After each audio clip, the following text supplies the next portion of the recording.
Hello, I'm Denise Payne, a Tulsa Town Hall board member, and I would like to welcome you to Tulsa Town Hall Sandra L. West Memorial Lecture, presented in loving memory by the Bob West family.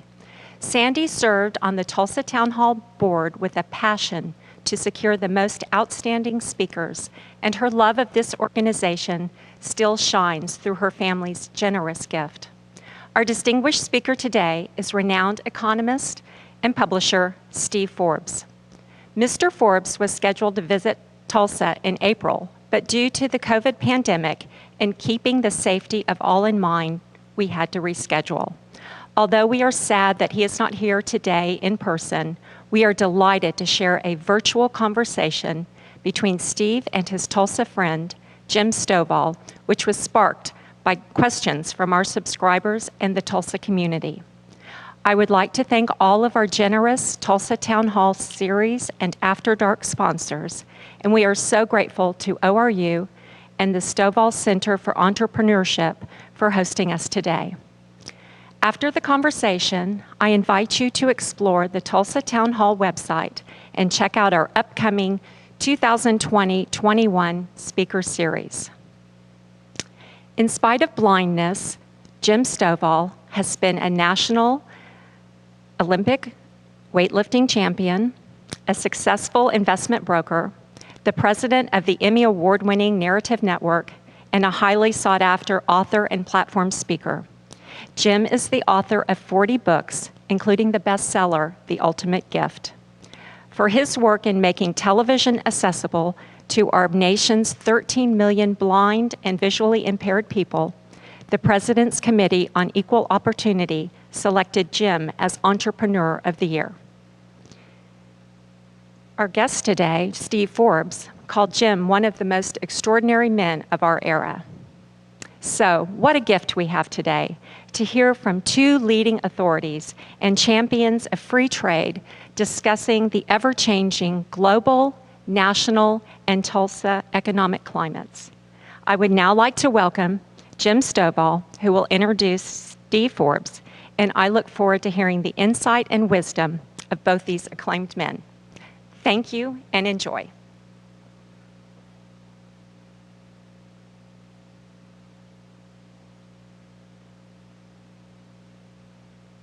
I would like to welcome everyone to this very special Tulsa Town Hall event with Steve Forbes, and greetings from ORU campus and the Stovall Center for Entrepreneurship.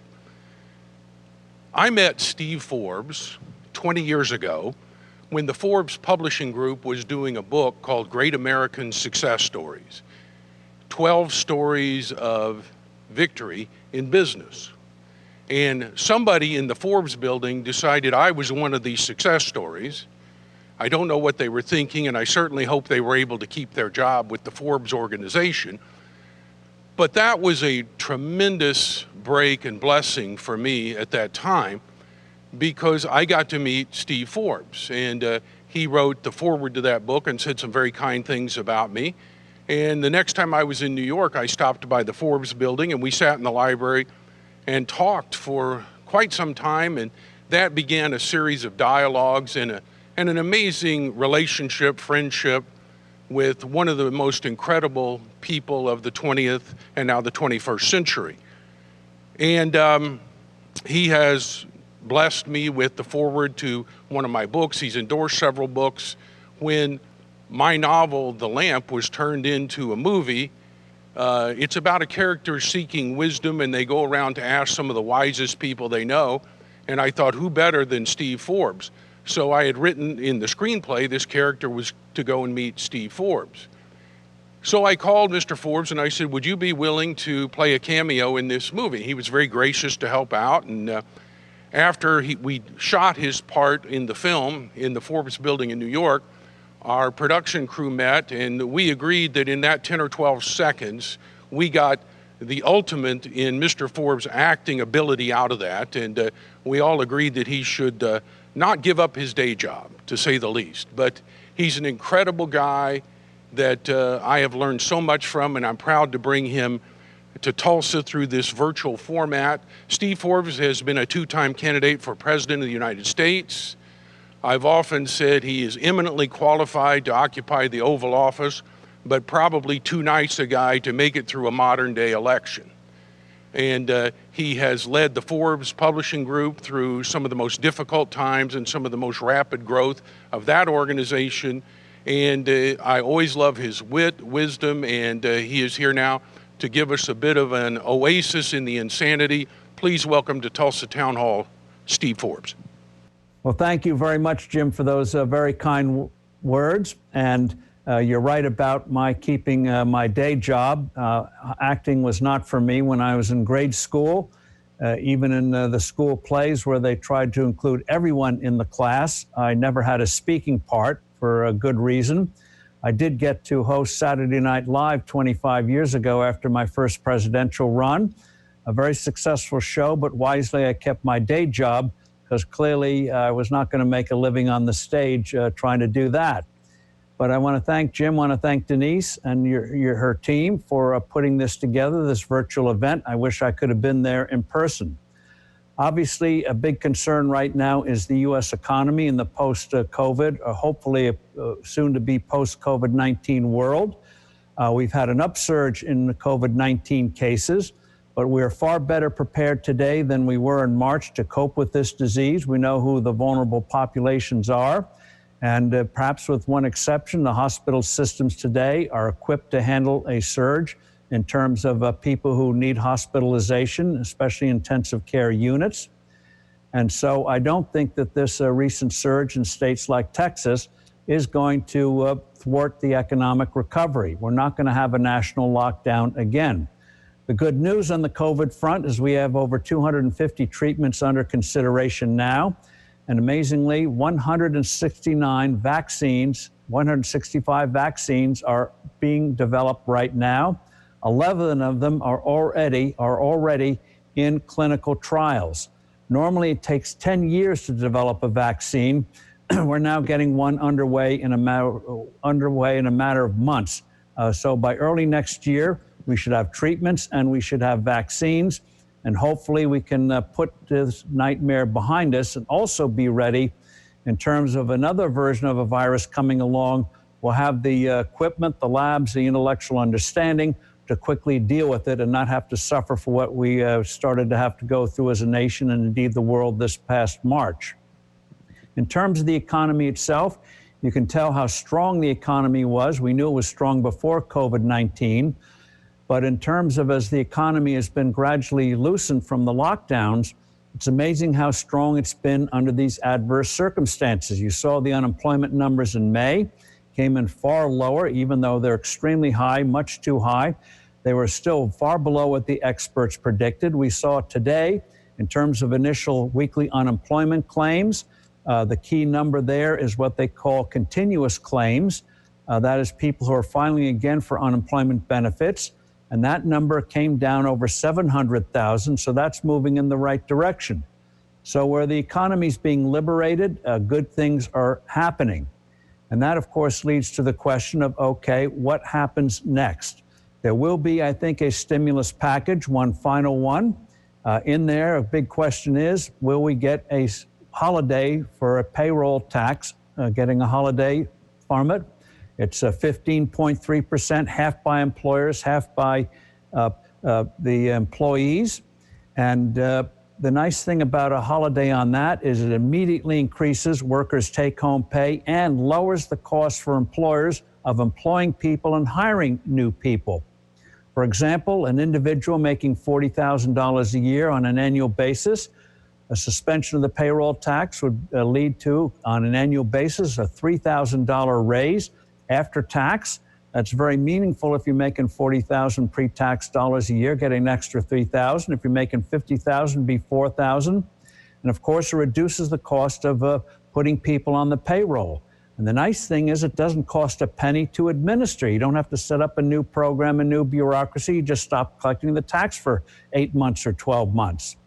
So if the White House pushes it, that will be part of a compromise package in terms of another package to help the economy. And I think another thing I think you're going to see is, I know my conservative colleagues won't like it, but I think it's a political necessity, is another round of what they call stimulus checks, individual checks. Last time was $1,200 per person. This time it may be $1,000 or $1,500. But coming in around Labor Day, that'll provide a decent boost for the economy, putting people in a good mood. Another thing I think the White House is going to push for is what they call instant expensing of business investment. So if you put in a new piece of machinery, new factory, expanding your existing business by capital expenditures, you'll get to write that off immediately rather than having to take normal depreciation. There will be also in there money for states to help cover COVID-19 expenses, but I think the Republicans will block an attempt by Democrats to put in money to bail out their mismanaged pension funds. That's not going to happen. So I don't like this kind of spending in principle, but under the circumstances, this is like after a great disaster, natural disaster. We had to do big things. We are doing big things, not as efficiently as we would like, but in an emergency, efficiency goes out the window. You got to just get the job done. And so I think you will see a relief package passed, even though there's going to be a lot of backing and toing and froing and a lot of storming and a lot of denunciations and walking out of the conference room and all that kind of thing. But eventually the sausage factory in Washington will produce a new package. I think it's going to do more good than harm. But that leads to even the bigger question: what kind of environment will we have in 2021?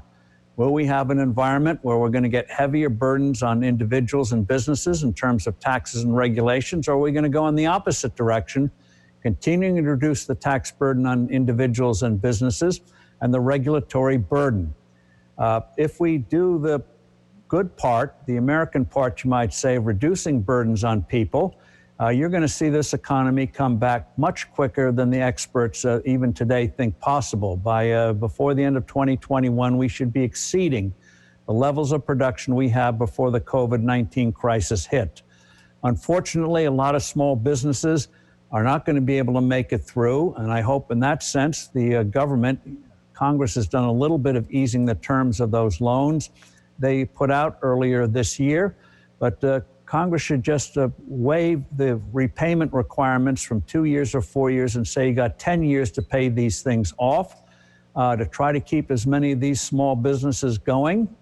So in that sense, I think even though we're going through very rough waters now, I think we can see our way through if we don't put unnecessary obstacles in the way.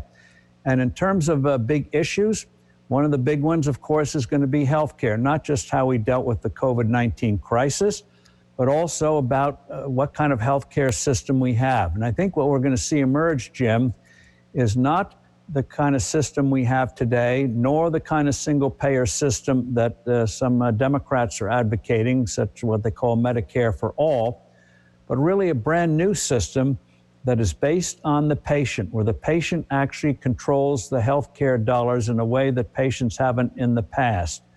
As you know, companies have been raising, in terms of their own healthcare plans, they've been raising the deductible. Some companies have people cover those higher deductibles through health savings accounts. But Americans today are now paying more out of pocket for healthcare than they ever have before. And the amount of dollars they're spending each year almost approaches pre-COVID the entire amount spent in the travel industry. So this is an enormous area of opportunity, entrepreneurial opportunity, getting prices. People want prices now, and the government's pushing for that, more pricing transparency. But I think you're going to see a new system emerge where you're going to get seemingly the impossible, and that is more and better health care at better costs, kind of productivity we see in the rest of the economy. On the tax front, there will be a big tax cut next year if the Republicans win. I hope they go for a flat tax, which has been enacted in over 30 countries around the world and has worked very well. Just closing on that, Jim, and then we'll get to some Q&A. But in terms of our horrific tax code, as you know, Abraham Lincoln's Gettysburg Address, which defined the character of the American nation, was all of 273 words. The Constitution, with all the amendments, a little over 7,000 words. The Bible, which took centuries to put together, over 780,000 words. Now you take the federal income tax code and all the attendant rules and regulations, over 10 million words and rising, and nobody knows what's in it, not even the IRS. It brings out the worst in us. It's the biggest source of lobbying in Washington. And so the IRS estimates that we spend 6 billion hours a year filling out tax forms, 6 billion hours. And experts tell us we spend, complying with this hideous, incomprehensible, corrupt code, over $200 billion a year in trying to comply with this monster. So Jim, just go back 20 years. 20 years, if you take those over 100 billion hours we spent filling out forms, the literally trillions of dollars we have spent complying with this code, and just imagine for a moment if all of those resources, all of that time, all of that brain power had been instead applied to creating new products, new services, new medical devices, new cures for diseases, how much better off we'd be today. This is a moral issue. And I think if the White House pushes for a flat tax next year, I think most of the American people would say, yes, let's do it. You can do it in a way in which no one's going to face a tax increase. We don't have to do any of those kinds of games. And the plan that I had, and there are other variations, obviously, but a family of 4 would pay no federal income tax on your first $52,800 of salary, no tax on your savings, and no death taxes. You'd be allowed to leave the world unmolested by the IRS. We'd have a simplified business code with a very low rate, 17%, 17% for individuals, 17% for businesses. And so this would liberate the huge energies of the American people in a very positive way, and I hope that it comes to pass. So in terms of the COVID crisis, the recent surge is not going to send this economy in lockdown again. It's going to have some challenges, but I think we now are able to deal with it. And as the economy opens up, I think the American people, and we don't put barriers in the way, I think the American people are going to astonish the world. We're back in business big time, and that's going to have a good impact politically and on the morale of this country, and also as an example to the world. Yes, free people, we may have a messy political system. Our culture sometimes may make your eyes roll and roll and roll. But at the end of the day, we deliver for ourselves and for the rest of the world. It's called opportunity. Thank you. Steve, some of our Tulsa Town Hall subscribers have submitted questions, and I took the liberty of kind of grouping them together in some topics so we can cover as much as we can. First and foremost, a fundamental issue that I think you're probably the most qualified person on the planet to describe. You know, much of the division we have on Capitol Hill, in the streets, the protesters, much of it is a fundamental divide between capitalism and socialism. And if you'll allow me to play devil's advocate, or Marx's advocate, if you will, for a couple of minutes, socialism seems on its surface so attractive. You know, we're all just going to work hard, do our best, share equally, give people what they need based on what they, we all collectively do. The only problem is it doesn't work. And since I've always considered you the King Kong of capitalism, would you explain to us why socialism simply doesn't work? Well, I hope capitalism will do better than King Kong did on the Empire State Building, and I think it will, even though it is under relentless attack. But what capitalism boils down to is this, and it's a moral system. It's a moral system because you succeed by meeting the needs and wants of other people. If you don't provide something that somebody else doesn't want or feels that they should provide resources to get, you don't succeed. And unless the state forces people to buy things they don't want, you have to appeal to other people. So in that sense, even if you are a selfish person and lust for the money, you're not going to get it unless you provide a product or service that somebody else wants. Capitalism also encourages teamwork. You have to get people together doing things. Take a restaurant. I'm going to hopefully, restaurants are starting to open up again in America. Just look at what goes into making a restaurant work. You have farmers grow the food. You have companies maybe process the food. Truckers deliver the food. You have people making the utensils, people providing the water, the electricity, making the stoves, the refrigerators, the furniture, the paper napkins, and on we go. All these things, all these cooperative efforts, no one's in charge, but it just rises by, again, meeting the needs and wants of other people. It also reduces barriers between people. Capitalism is always portrayed, Jim, as heartless, crushing the weak and all that kind of thing. Capitalism does the opposite. It gives people opportunity to develop their talents, learn, and move ahead in ways that no other system does.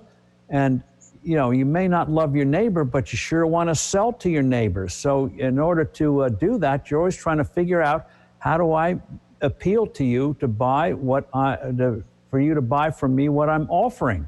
So you try to figure out, what is it that you need? And sometimes meeting the needs and wants of others, we may not know what we want. Steve Jobs was famously asked, the creator of Apple, years ago, did he do marketing surveys? He said, no, because people don't know what they want until I show them. Obviously, Steve Jobs did not lack for self-esteem. But the amazing thing there is it really defines entrepreneurship. You put something out there in the marketplace, and markets are people. And if people like it, they suddenly find they can't live without it. And the other thing about it, Jim, free markets, is this. Free markets, capitalism will always turn scarcity into abundance. Just take the automobile. 120 years ago, a car in today's dollars cost about $110,000. It was a toy for the rich. Then along came Henry Ford, a gifted set of engineers, developed the moving assembly line. And the moving assembly line turned a toy for the rich into something every working person could afford. Take, for example, what our handheld devices we have today, smartphones, whatever you want to call them. The first one came from Motorola, a company called Motorola, in the early 1980s. You could only do voice. It was as big as a shoebox, weighed like a brick, battery life a little under an hour.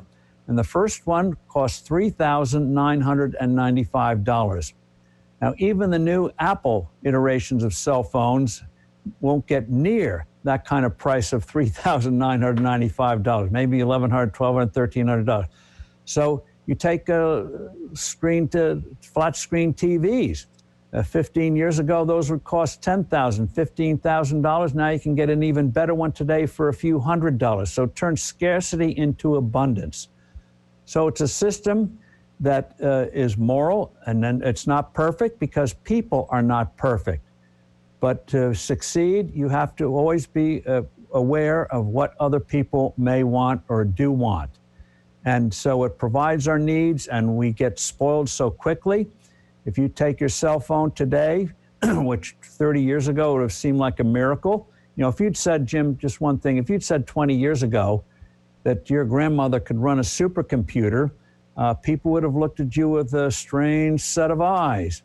Now, today with a handheld, that is what was yesterday's supercomputer, and anyone can do it.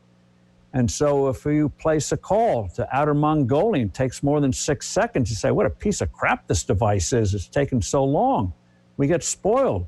But that's the thing about true free enterprise. It's innovative, creative, filled with lots of failure.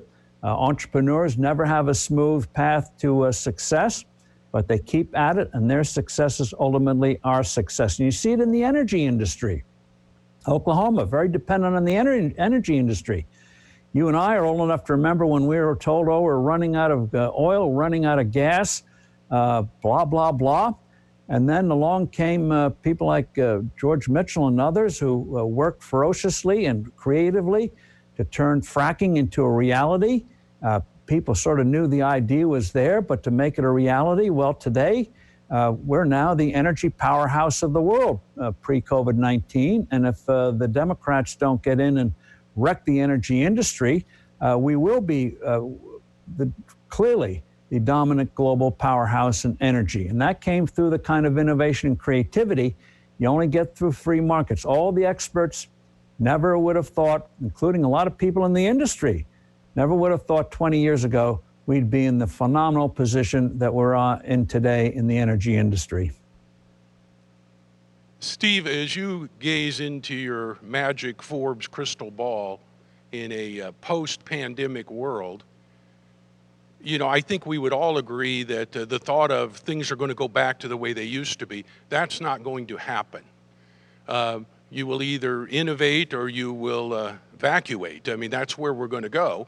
And what innovations, changes, adaptations do you see that have happened just in the last 90 days and may come about over the next 6 or 8 months as we go through this process? What do you see that will actually be an improvement, a net positive as we go forward in a post-corona world? Well, what the crisis did in one sense was hasten some trends that you could see. The big one, of course, is Zoom. We're now learning about virtual meetings. That does not mean we're all going to be working at home. A lot of the work that we do can't be done at home, but we also have to connect as people together, called brainstorming, interacting. So that's not going to go away, but we've learned more in a way we really didn't fully appreciate before, how much we could get done almost anywhere in the world. And that puts then a premium in terms of people working in the future. That gives tens of millions of people more opportunity to live where they want to live, not where they have to live. And so if you have an area that's got a nice lifestyle, people feel, you know, young families feel it's conducive, affordable, they like it, they can do it even if much of their work is done in another part of the country or even the world. So that's going to continue. But you're also, people are focusing on telemedicine. The idea of being able to do consultation through fax or through a video has been around for 15 years or more. But because of the way the healthcare system is organized in this country, and nobody designed this system, so don't point fingers saying this is a villain or that's a villain or whatever. It evolved, nobody designed it.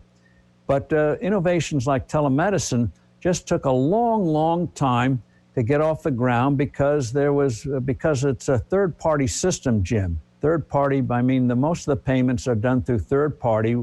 On the government side, primarily Medicare, Medicaid. On the private side, through insurance companies. So up until now, the patient, the consumer, was sort of a bystander almost. And that's now changing. One, because as we touched on, the rise of high deductible plans and companies, people are now becoming aware of the price of things, demanding the price of things.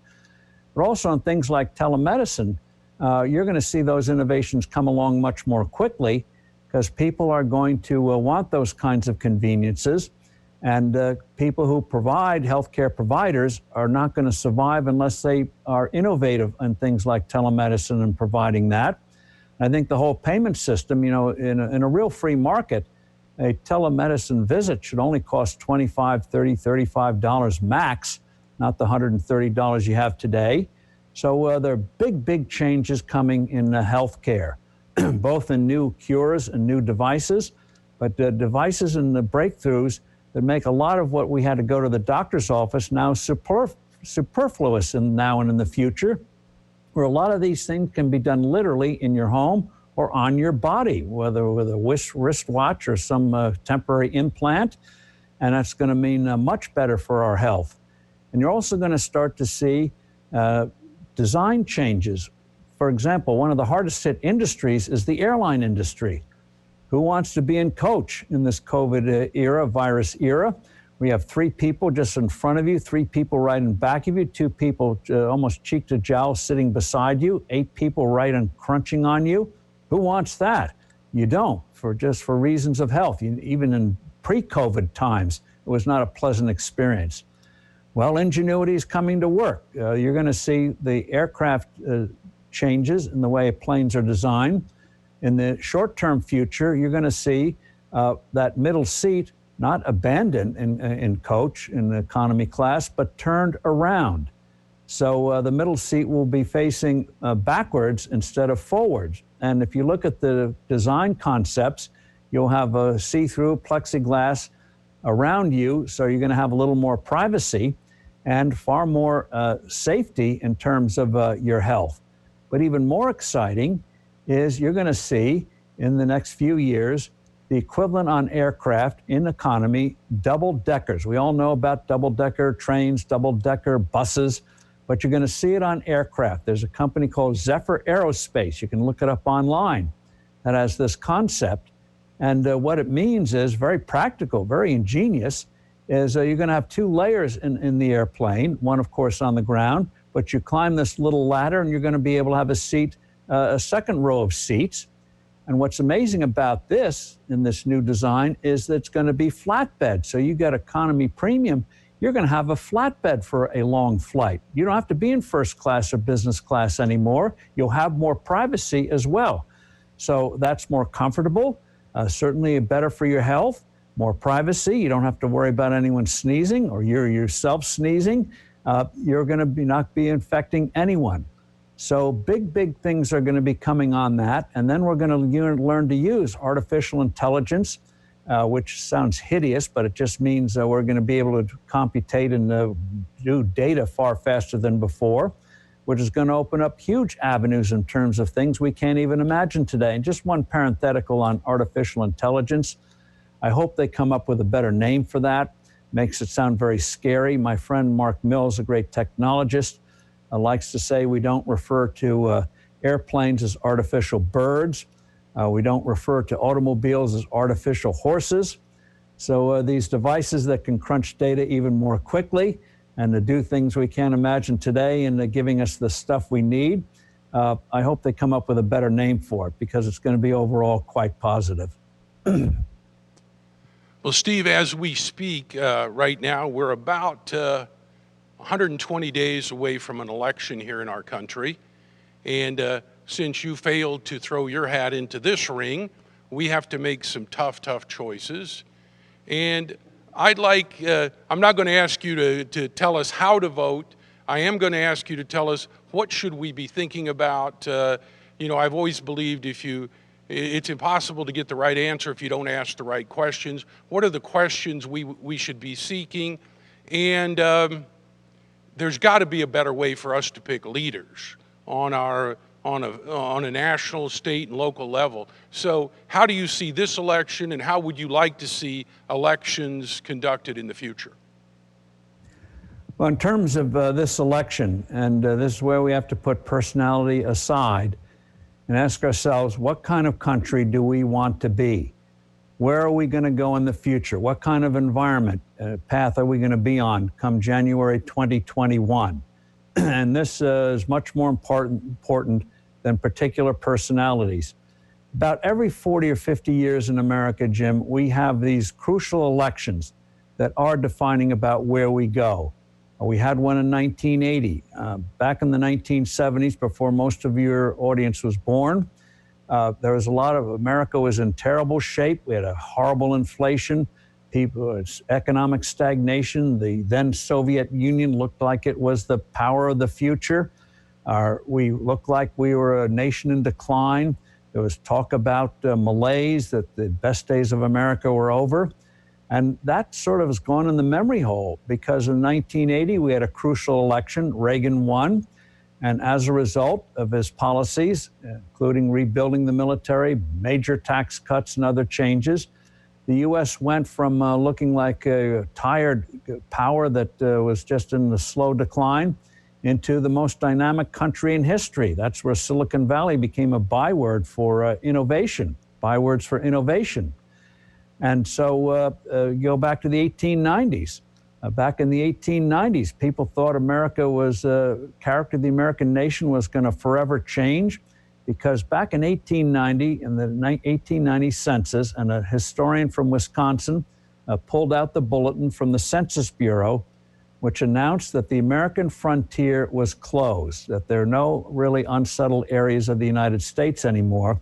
And that, Jim, caused a massive crisis of anxiety in America as people wondered with the frontier closed, where if you didn't like where you were, you could pick up and start all over again. And if this fellow, Frederick Jackson Turner, said, with the closing of the frontier, the big chapter of America is over, and are we just going to become a country like all others, like the Europeans and other countries around the world, because what made America unique was the frontier. And it turned out that the real frontier is not physical land. The real frontier is the human mind. And we moved ahead in ways they couldn't have even conceived in the 1890s, but it was a decade where farmers were in huge distress. The economy was in depression. We faced massive immigration, and people wondered how we're going to absorb these people, millions and millions coming from Central, Eastern, and Southern Europe. Huge rise of corporations that seemed to threaten the kind of small-town values that made America unique and great. And that, of course, led to the antitrust era, so we got through it. So I think this election, we have to ask, do we want to go the European way of putting heavier burdens on individuals and businesses? Or do we want to do the American way, where we find ways of dealing with challenges coming from innovation and change, but also keeping the essence of America, which is looking out the frontier, thinking of new ways of doing things, and providing opportunities that people around the world can only dream of. So that's what this, I think, election is about. And I hope the two candidates, Biden and Donald Trump, President Trump and former Vice President Biden, will frame the issues in a way where people can see the stark difference between the two. So it's not about who said what or what family members did this or that kind of stuff. But we focus on the big issues. What kind of country do we want to be? What is the soul of America? And that gets to all of this tearing down of statues and campuses where you can't say anything anymore unless it's within certain prescribed political correctness and that kind of stuff, that we shake ourselves off of that and realize that true diversity is people being freely willing to be able to express opinions, debate issues, try things, often fail, but try things and see what works and learn to do things better in the future. That kind of really intoxicating vibrancy and creativity. Or do we want a kind of an era where we're looking over our shoulders, hoping we don't offend anybody, and end up having a stagnant economy and more government control because nothing seems to work anymore? And for younger people, and this gets to another issue, Jim, until very recently, they never really experienced prosperity. The post-2008 crisis, because of policy mistakes, was a pretty dreary era. We didn't get vigorous growth. We had certain industries emerge, like the reemergence of energy as a vibrant industry, but overall for America, it was a pretty grim era. We started to shake that off. And then we've allowed education costs for college to go up, sticker prices to go up at 4 times the rate of inflation. Give me a break. There was a lot of administrative bloat in that I think we're now going to be tackling in the future. There's no reason why a young person leaving college, and they can probably do it in 3 years instead of 4, loaded with debt and with poor job prospects. That can change. And if we have people coming out of schools where they feel they got a good education at an affordable price and real opportunities and not having to carry a mini mortgage on their backs when they get that diploma, I think the mood of the country will change profoundly. You know, here in Tulsa, Oklahoma, my hometown, we had an exciting weekend as our president came in and did a rally, and at the same time, the Black Lives Matter people were here with their protest, and we were grateful that it was all peaceful and no destruction, and for the most part, people felt like their voices were heard. But the divide we have in our country, to me, more than being black versus white, seems to be measured in green. There's just a lot of people that don't feel they have access to our free enterprise system, to the wealth, the privilege, and the things we have. What can we do to ensure that everybody in Tulsa and everybody across the country participates in the process? And also, what do we do to make sure they feel as if they're participating in the process? Well, that's why it's a very fundamental question. And that's why we need the kind of environment in this country that we had decades ago, where people felt that you could start with very little And as Abraham Lincoln put it, improve your lot in life. That's why I like the flat tax. It's not an economic issue, it's a moral issue. Lets you not only keep more of what you earn, but more profoundly opens up opportunities for growth that just don't exist with the kind of corrupt system we have today. A dollar that is not a plaything. The dollar should be stable in value. When the dollar is trustworthy and stable in value, you get more investment. People have more faith in each other, trust in the future, social trust goes up. I helped produce a documentary that appeared on hundreds of public television stations. You can find it online. It's called "In Money We Trust," and you can find it online in moneywetrust.org, which it's under an hour, jargon-free, but talks about what is money, how it's a course through history, how Alexander Hamilton did it right in America, and when money is trustworthy, good things happen. So you got to have the kind of environment which we haven't had under either Democrats or Republicans, of a sensible tax system, a trustworthy money, and then removing other barriers. For example, I talked about regulations. They've gone bonkers in this country. People got the idea, some people got the idea years ago, that you could write 1,000-page manuals so you didn't have to think anymore. You just consult the rule book and people would make error-free decisions. So why would you have hundreds of pages describing how a teacher should teach in a classroom? You learn pretty quickly in a couple of years how to do that, or you leave the profession. You don't need hundreds of pages. Disciplining a classroom. Will mistakes be made? Of course they'll be made. But now we have a situation where they talk about infrastructure. Why does it take 10 years today to do something like a bridge or a highway that you could have done 2 years a few years ago? Just more and more studies, more and more this, more and more that. Give you one little example. In upstate New York, an apple orchard, and the New York Times of all places ran a story on this a little while back. This apple orchard is subject to 5,000 different rules and regulations from 17 different agencies and programs. They have numerous pads on the wall where they keep track of all the things they're supposed to do. And the idiocy of these regulations can be summarized in one of the regs. One of the regulations is when they take the apples off the tree and put them in a cart to take them to the shed to be washed, they must cover that cart with a tarpaulin, a tarp. Why? Because the regulators say bird droppings might get on the apples between when you remove them from the trees and when you take them to the shed to be washed. Now think on that for a moment, Jim. The apples have been in the open for 5 months growing, with birds flying over them. But that's the kind of idiocy that just drains an economy of vitality, drains the spirits of entrepreneurs, knowing you can always trip up. So one of the things I think you're going to see in the future to really provide opportunities so people feel they can improve their lot in life is what you might call principles-based regulation, where instead of writing 10,000 pages on how to do this, that, and the other thing, measure ladders and that kind of nonsense, you just have a few principles. And Australia did this a few years ago in nursing homes. They had hundreds of pages of regulations governing nursing homes. But they came up with the idea, just have a few basic principles like keep the place clean and basic things like that. And if you don't provide that, you can't say, well, we obeyed all the rules. You can be held responsible for not doing the job you're supposed to do. So they came up, instead of these hundreds of pages of picayune regulations, they had 3 pages of about, I think, 30 or 31 principles.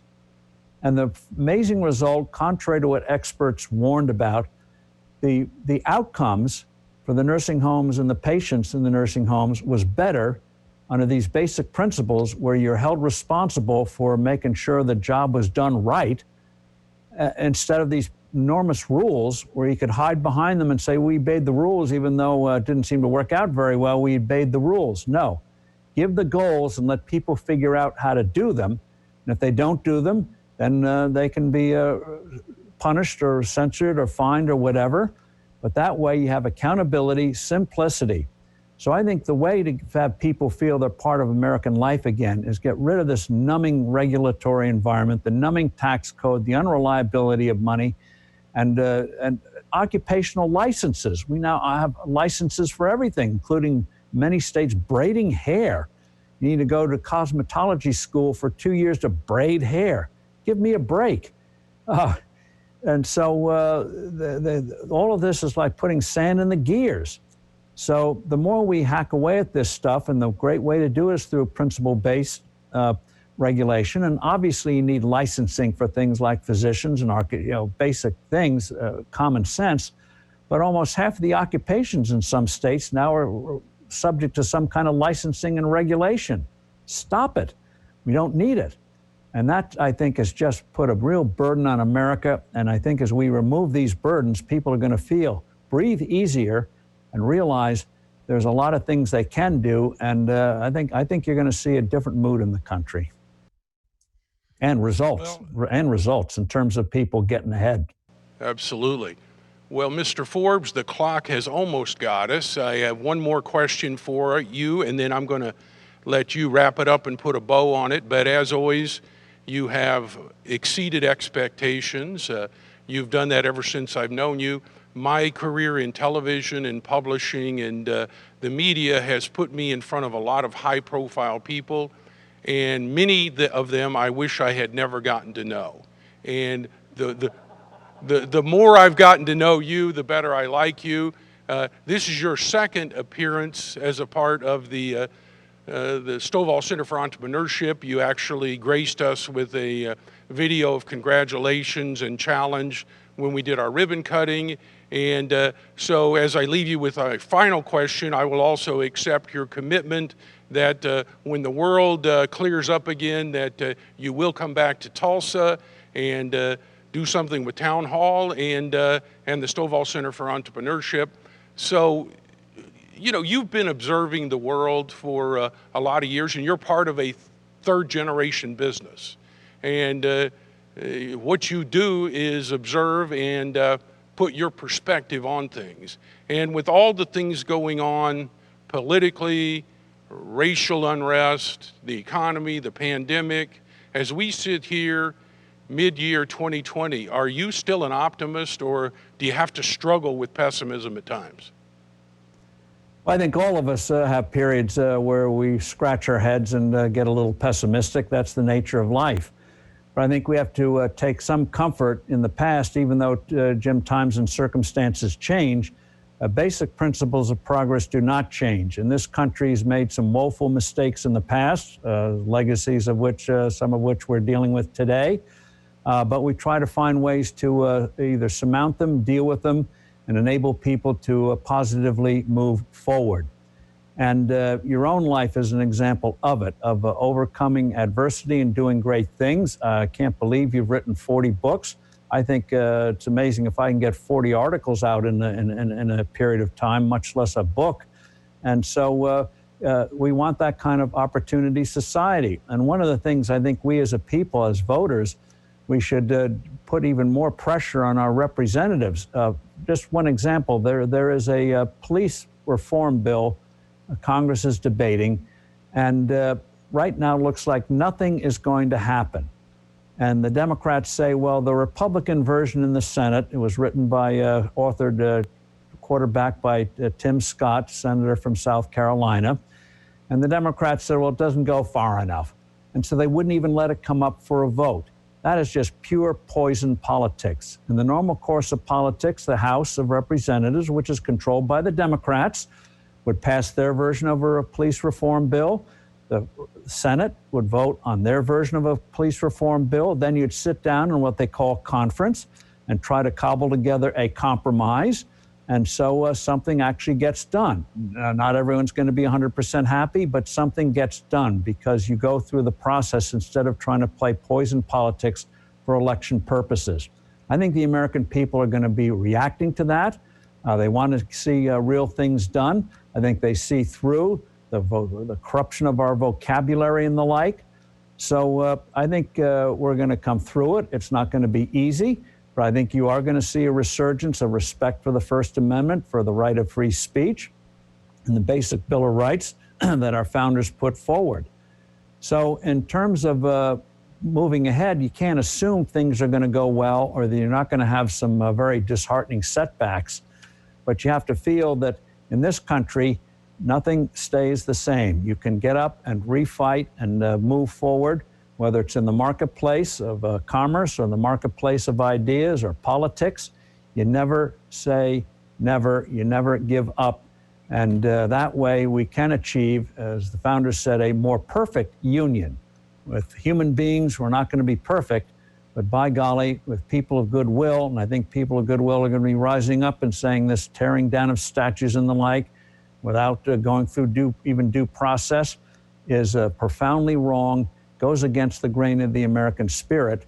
And so I think ultimately the American spirit is going to reemerge and hopefully be stronger than ever before, and very importantly, be an example to the rest of the world. We can't impose it on the rest of the world. We should have learned that a long time ago. But by golly, being that positive example, I think is going to be very, very attractive in the future. Well, we want to thank you on behalf of Tulsa Town Hall and all the subscribers and the sponsors and ORU and the Stovall Center for Entrepreneurship. And you are still the best. Thank you, my friend. Well, I'm not the best. You're the best. And I want to thank Tulsa Town Hall for making this possible and for their graciousness and showing their kind of innovation in coping with the COVID crisis. And I much look forward to visiting Tulsa in person in the future soon and get to visit with friends and also meet new friends.